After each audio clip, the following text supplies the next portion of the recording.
Welcome back to Whitt Acres. Today we're getting the pergola garden ready for spring. Oh, the geyser. Gorgeous. Huh, pup? What do you think? We got a break in the rain. We can do some gardening now. You want to get your rain jacket off now, bud? Are you comfy? You happy like that? Okay. It's starting to feel like a spring day here. A little bit warmer, but the rain just came through. And I was looking out here at the pergola garden and it was looking a little messy. So I think we're going to come in here and do some pruning, get everything straightened out, ready for spring. Now, if you've been following along, we've been doing some work on the front garden makeover, but we have to take a break on that because the auger is broken, so I can't set any more fence posts. And we can't just work in one garden start to finish. We got to bounce around here so we can get ready for spring. For those of you that don't know, we have 4 vines on the pergola. On the left side here, we have the red trumpet vine, and I don't think it needs too much attention, maybe a little bit of pruning. Now, I would like to add another support to this vine this year, going over the pathway, but we're not going to be doing that today. We're just getting all these plants pruned back and ready. Good job, Mav. Start pruning the grass. We're going to cut all the old growth out of this zebra grass, and I also think it's time to cut back this blue star Amsonia. It's a little bit over the pathway, which I do like it here on the edge of the pathway, but we don't want it taking over. So we're just going to prune this back a little bit, and we'll see how it comes back this year. Now on this side of the pathway we have a firelight hydrangea, which we do need to prune back a little bit. And behind that we have a viburnum, which we probably can leave go this year. Over here on the front edge by the bricks we actually have a daffodil starting to bloom. These are my white daffodils. So I really like to see these ones. Don't eat this. Do not eat that flower. No, it's just the neighbors. Calm down. Stay out of the garden. As you can tell here along the driveway, I want to get these bricks all relined up and straightened. Maverick, no! Don't eat that. I just said don't eat it. Hey, you pup. We're just going to be working on garden cleanup right now, but we definitely have to do some structure work in here as well. The second vine we have in here is the Sweet Autumn Clematis, and it just got to the top of the post last year. It was looking gorgeous. We're going to prune this back a little bit, and hopefully it can get to the top again. That's a nice one, because as you can tell by the name, it blooms in autumn, which is a little bit later than the rest of these, so it adds a nice little bloom, as well as a nice little fragrance in the fall. And the vine on the right side of the entrance is the honeysuckle, which we are going to prune back. Looks like it caught my light. Top of the light fell off. Now we need to prune this one out of the entranceway a little bit so we can get inside there. And I want to shape it up a little bit better so it doesn't look like Cousin It. But this one is also going to get another support this year. I want to bring this a little bit over so it kind of blocks that area from view. I'd like to create more of a private space whenever you go inside the pergola. The grass is already filling out this side doing its job, but we have to give the honeysuckle a little bit more support to get it to go over here. Now coming to the right side where we have the archway, Maverick, stay here. We have one of the fastest growing vines in the world. This is the silver lace vine. And that's why it got the archway, because it needed a little bit more room to expand here, and it looks gorgeous whenever it's in full bloom. Huh, pup? Stay here, pups. And since it grows really fast, it can get messy pretty quickly, so we need to get this one tightened up as well. We want to get this one cut back pretty tight because we always have to cut this back during the year a few times. And it's also starting to take a lot of surface area on top of the pergola, which I want to save for gourds. So we're going to have to get that cut back so I can actually grow some gourds this year. It's been a while since I had the pergola here filled up with gourds, but I definitely want to get this filled up again this year. And we're even going to be trying to grow long gourds, which we're going to try and get the dangle from the top of the pergola all the way to the ground. You're going to have to look back a few years on the garden tours for the last time that we had this filled up with gourds, but we have some dried up in the barn for crafts now. And I always use them around the property for birdhouses, and this one looks like it might need refreshed. I have another one on the other side, and we also have one up in the hemlock tree too. We do have a 6-foot wooden swing in here, which I need to add some more supports for. I have a single hammock that I want to put on the other side there, which we already have the support for. And then over here I just have this little bistro set that needs a little bit of refurbishing, but I still think it looks good in here with the vines climbing all over it, which we need to get cut back here because they're taking up a little bit too much space up top. And I even gave it this whole side of the pergola, so it has the most space here of any of the vines. But as you can see, it's not enough. Now down here at the base of the vine we have a beautiful bush as well. This is a bright colorful purple Grappellini crepe myrtle. Can't really tell much on it right now, but in the heat of the summer it is beautiful. Now last video behind the pergola we already did some pruning on the Thuja green giants, and I think they are looking gorgeous now. Looking very shapely to get the year started. Oh, what is that smell? Who did it? And over here on this side of the pergola, it looks like we do have something to fix. So the last storm blew the lattice off. And I don't know, I'll take a look at it, but I might need a new panel. Pop. Yeah, these stooges are looking good back here. I like it. I just need to build something in the corner behind the building so I can block that house. I don't like seeing other people's windows. Pop. But the pergola needs a lot of work, so we're gonna get started today on the pruning and see what we can get done. I'm Mav. I have 2 working dogs here. That should double what I can get done, but it just doubles my work. Maverick. Oh, look at both of them are working. Got a little fescue patch here. The dogs love their greens. They're both raw fed, so they don't get any veggies. But maybe I need to keep a little puppy patch over here, huh? There we go. We have some working dogs in the gardens. Pops. Alright, let's see what we can get done. And I'm not sure if the rain's coming back. We might get wet.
right, I think things are looking a lot better here. What do you think, Pop?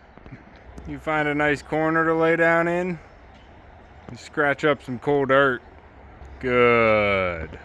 Don't worry, I think we're pretty much done out here. It's about dinner time.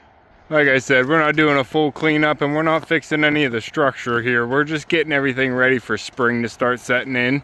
I just wanted to get things pruned before everything started emerging with new growth. So we got things pruned back and it's looking a little bit better here. We do need to come in here with some fresh mulch this year, get some new wood chips down. Like I said earlier, we're going to be straightening out this brick, and I'm thinking about this year putting a base down, maybe some small chip gravel, and then we're going to mortar all this brick together so it can't be kicked out of place. And everything looks better whenever you get a good edge on it. And if we have time this year, I do want to come in here and fix up the pathways. Right now we're just using some oiled fence boards cut into steps. This was a fence going around my house whenever my parents bought the property, and I've been repurposing it into different projects. But the boards on this side are getting a little bit worn out going out to the building, so I want to get these dressed up a little bit better, maybe at least just this pathway. Now I like the style pathway I have, so maybe I'll just make some concrete steppers that look like these boards and just replace them all. Holy geyser. Gorgeous. I got a full wheelbarrow load here we got to take down to the compost, and then I can get dinner started. And it's Friday, so I think I'm just having eggs. Pop, what do you think? You comfortable back there? It's about dinner time. What's her geese yelling about?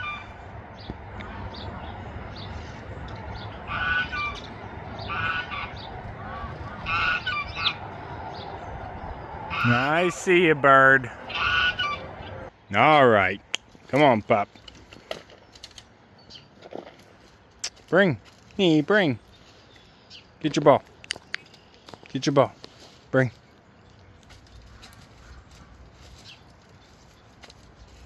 Good boy. Alright guys, that's going to be all for this one. A quick little project today, just trying to keep things going even on a rain day. If you want to keep following along with everything here at Whitt Acres, make sure to subscribe down below. Hit that like button before you leave, and if you want to help support the channel even more, check out my website, whittacresdesigns.com. You can see me and Echo on the next one. Thanks for watching. Good boy.